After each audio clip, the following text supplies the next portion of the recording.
Hey, what's going on? This is Michael, San Diego Skateboard Longboard Race Club. Today I'm going to do a little clip on a Freeride board that I just put together yesterday with some Indy 215 trucks that have a modified kingpin. Changed it from a 2 1/4 to 2 1/2 on my website, JesusRullesMinistry.com. I have the video on how to do that. Some instruction. The setup on this Freeride board has got regular barrels, front, board side and road side. They're rip-tied. I weigh 190 pounds at, I'm about 5'10", and so a 93A, I wanted to put a little bit more lean into the trucks. The WFB compound is a little bit more lean, and then I have 90 APS barrels from Riptide. They're a little snappier, less dive. Anyway, what makes this board a Freeride is the fact that I can. I'm going to do a little demo clip here in a few seconds or a few minutes. I can, when I hit a hill section, when I'm doing distance skating, when I get on the board, my toes, when I'm carving hard or when I'm doing brake checks, don't hit the ground. But at the same time, as you can see by looking at the, well, let me spin around here, try not to have the shadow there. You can see how close the wheel is. These are 70mm dregs, 78A. I like that compound, has great resistance, nice resiliency when you're going down the road. I've flipped the wheels around because they're offset, and for the hill section that I'm going to be skating at, I wanted a little narrower footprint. When I'm going to do long distance or with bigger, longer hills, I can flip these wheels, so it gives me a little bit bigger footprint with the wheels extending a little bit past the edge.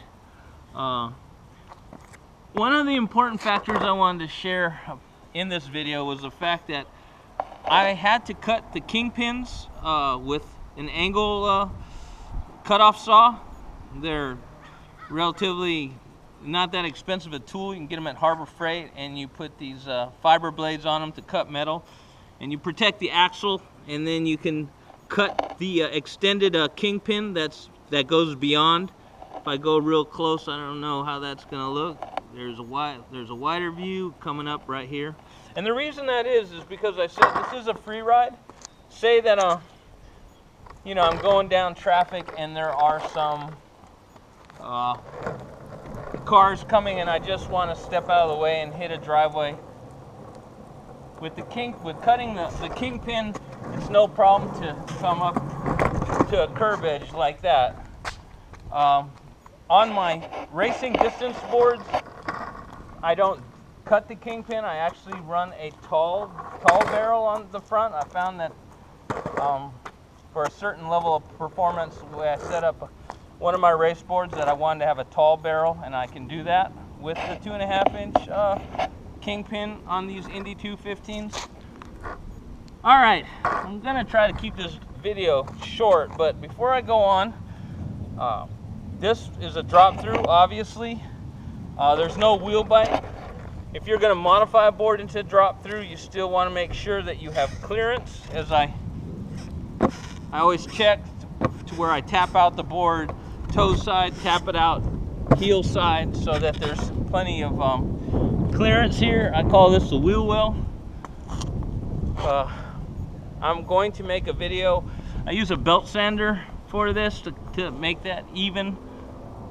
And then the other thing is too is I put the drop-thrus in, and I chose the wheelbase from all the testing I've done. I like a 31 inch, so 31 inches from the inside truck to the inside truck on the back. And this is a 9-ply Canadian hard rock maple deck. I think I've mentioned that. And I bring that up again because if you're gonna cut out the wheel wells and you have, like, say, a composite deck, then you might expose some of the core form or some of, you know, the composite, and then you have to fiberglass. Most of the boards that I try to buy our wood. That way I have a lot of flexibility in being able to cut where I want. And also, when the platform is too narrow and you have long legs like myself, it makes you stand taller, so you're not that comfortable. I have like probably about 3 years I was building just putting boards together for people, so I got a lot of experience on what worked and what didn't. Before I do this little skate clip, I want to mention that this board is also 10 inches wide. It's not a very aggressive concave, and which makes it very comfortable for pushing.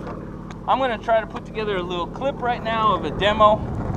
Another thing is on a Freeride board, if I'm running brand new wheels and the street is kind of tight, I want to be able to carve it.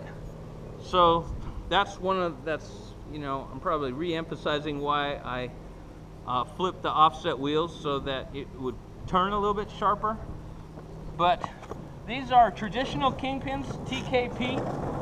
And just as a little background, I've tried probably like, I don't know, maybe 15 different brands of RKP trucks.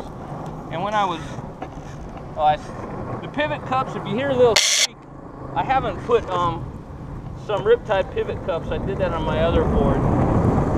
Yeah, there's a couple of tricks to fix that, but I just like to straight up go with riptide. Anyway, you see how easy it turns. It's got a nice resistance. Really haven't warmed up with my skating yet. Going super slow. Just to show you, this street is fairly tight, but at the same time, the board turns really well. The ride height, I'm going to show you the wheel wells again. It's easy to go 10 or 15 miles. Of course, my racing boards are a little bit lower. Anyway, this clip isn't for advanced skaters. It's pretty much for people who either have been skating one board a long time and are really good at it and just want some information, or you have friends that want to set up a different board, curious to get a board that kind of does it all, wants to skate some distance, wants to slide some hills with some brake checks.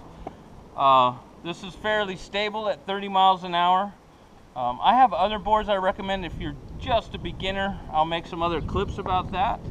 But this, for me, is just a really fun board that I can hit hill sections, kick, switch, kick regular, brake check it, go up curbs and not curbs, driveways when there is a little bit of a lip, and the wheels. And the other thing I want to mention too is when I get really tired after skating, maybe 15 miles, well, just tired period, and sometimes I'll over kick my foot. You can see how the wheel my foot doesn't tag the wheel, which is an important factor. I could run a little bit bigger wheels, but then you risk the fact of it's easier to tag the wheels and stick your foot, and then you would obviously be flying over, or you could, you know, same thing with the back, but it's more common with the front. I think I've covered it. Got some stainless steel bolts on here. Oh, a quick plug for the ministry. I do help people with allowing them to demo a lot of products. It's just a small fee I charge for that. If you're in the club, I do clinics for free, but if you just need a deck, I try to help people out with just getting a deck. If you need help modifying a part of your deck, if you want to change you know, your truck position, if you want to you need help with the Indy Kingpins, modifying them, like I said, I'm more than available to help people with information. I'm trying to put some clips out there on how to do it, but I also to support the ministry that I run, JesusRulesMinistry.com, which are the sponsors of the skate club that we facilitate. I do provide some services. I will be making some templates for drop-throughs too, but anyway. Okay, so let me try to finish this clip off. I'm gonna go down this hill. Anyway, I'm standing tall.